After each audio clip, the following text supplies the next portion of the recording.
Hello everyone, this is guywithcivilwarbeard. Welcome back to the second episode of our 25 subscriber special. Yay, right? Yeah. So hooray! Today I'm actually, or not today, it's the same day, but I'm actually going to be taking the controls for the second part of this, which we only got 90% analyzation. I thought we got 100%. I thought we did too, because you get docked off if you go down.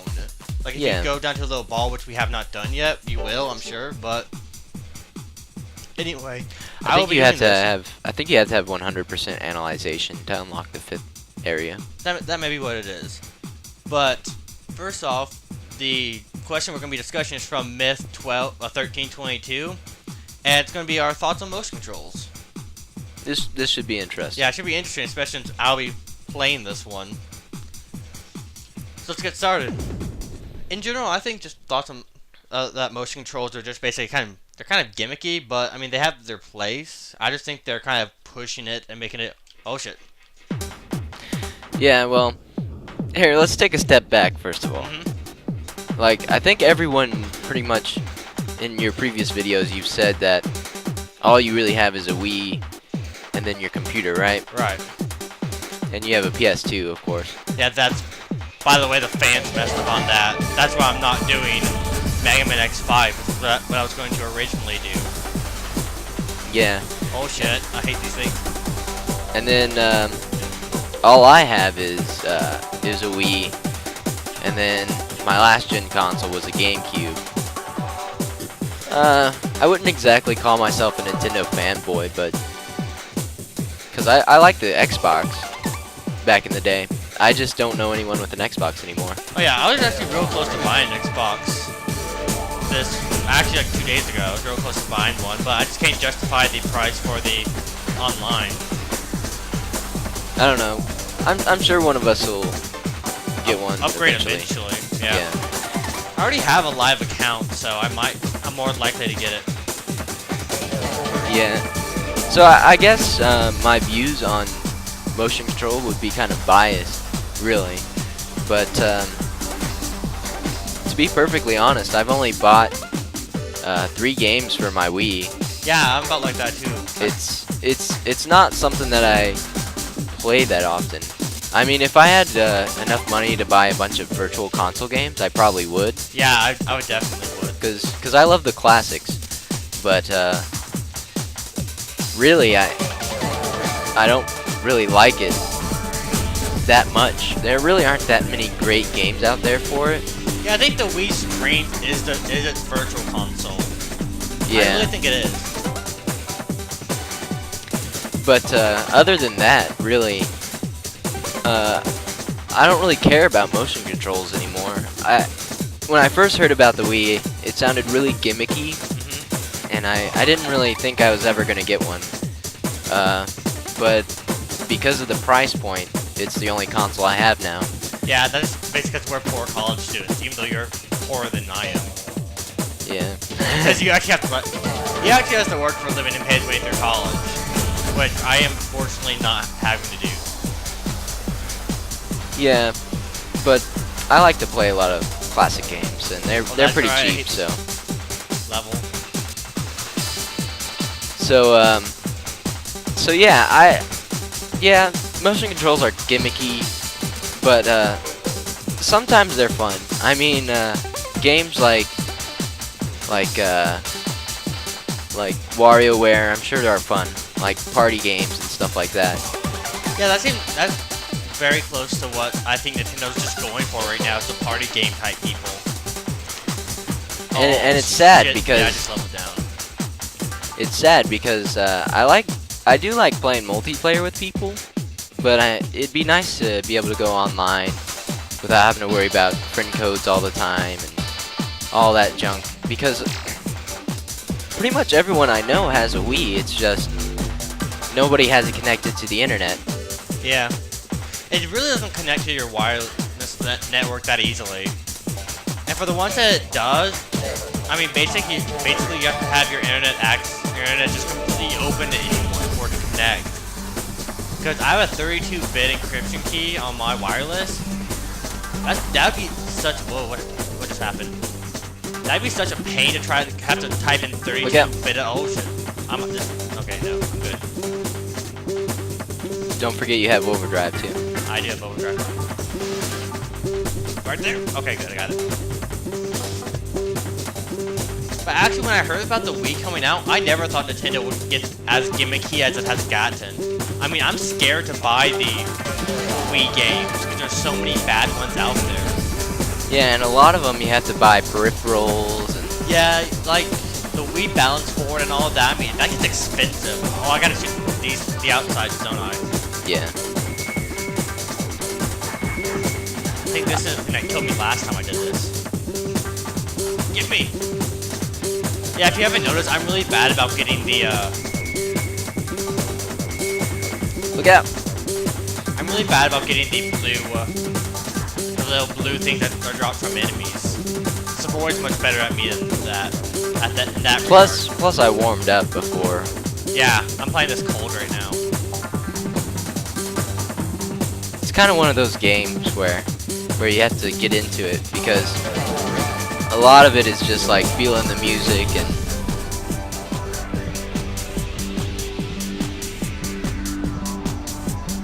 of course you could just button mash the whole thing. I do most of the time. Or actually, I usually get in like trouble because I don't button mash it. Yeah. I try to hold down the button because it will lock on, but if you do that, you're gonna end up missing like the missiles or whatever that goes by you. Like that thing right there, those right there, and those. Oh god.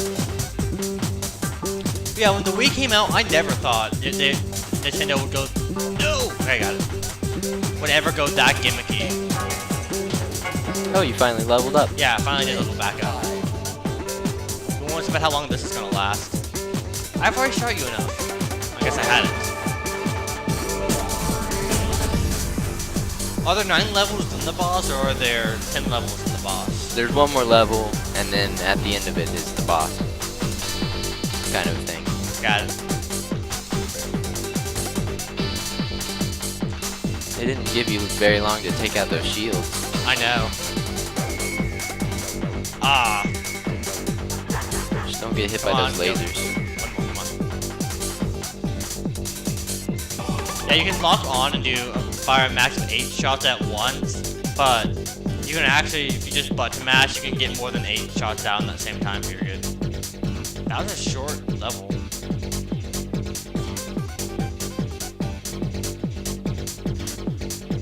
I just realized that we just talked about our consoles, but we didn't really explain the Dreamcast here.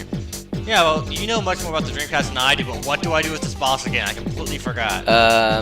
It's just like those laser things. You shoot the things that are shooting at you.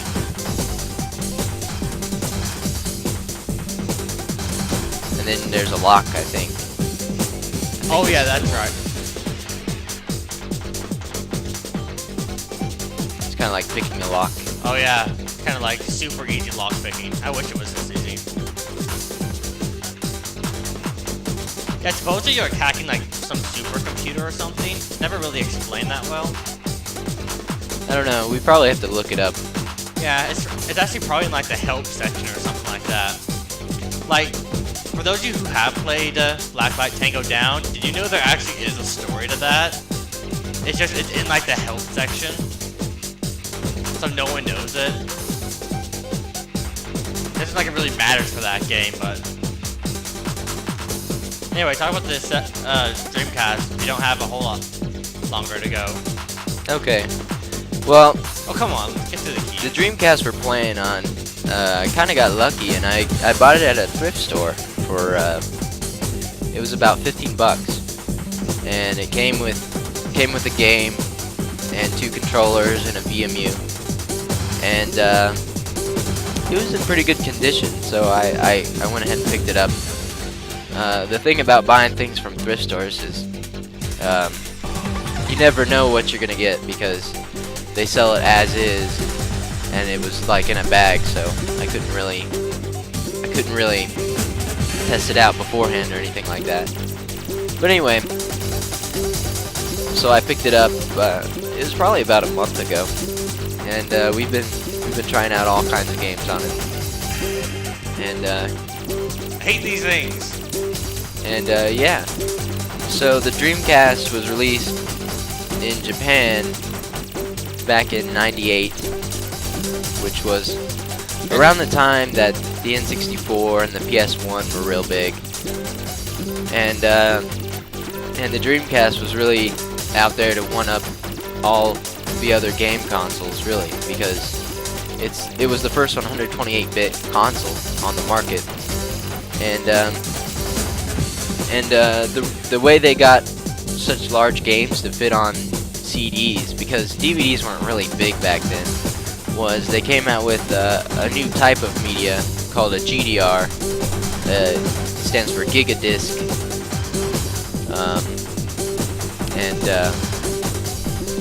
And that's what the Dreamcast uses. And you can fit up to a gig on there.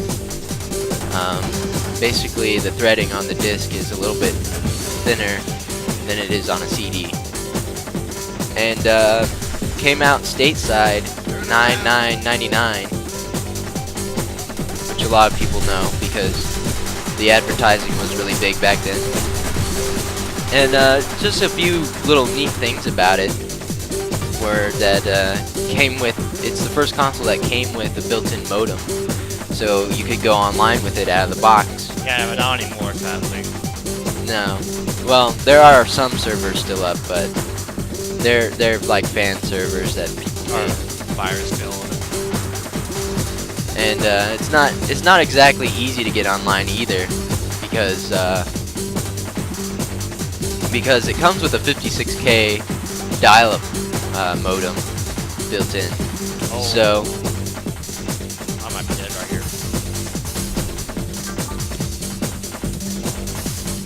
anyway, it comes with a 56K dial-up modem, and the Ethernet modem that you can buy is a considerable amount of money more. It was back then, and it still is because of its rarity. Yeah, they don't make them anymore, and not many people bought them.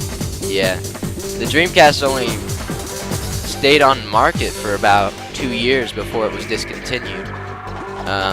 A lot of people relate that due to it being easy to pirate for. And some people just say that it's because the PS2 kind of crushed it. But I mean, the Sega Dreamcast was designed for 2D gaming. That's where Sega thought the future of video gaming lied, which now we know that's not true. It's in 3D. yeah, well, it had a lot of great arcade games that made Yeah. it to the console, and a lot of these games made it to other consoles. So Yeah. Well, everyone, that's been the second area. We'll be right back soon. Hope you enjoy this. Bye. bye.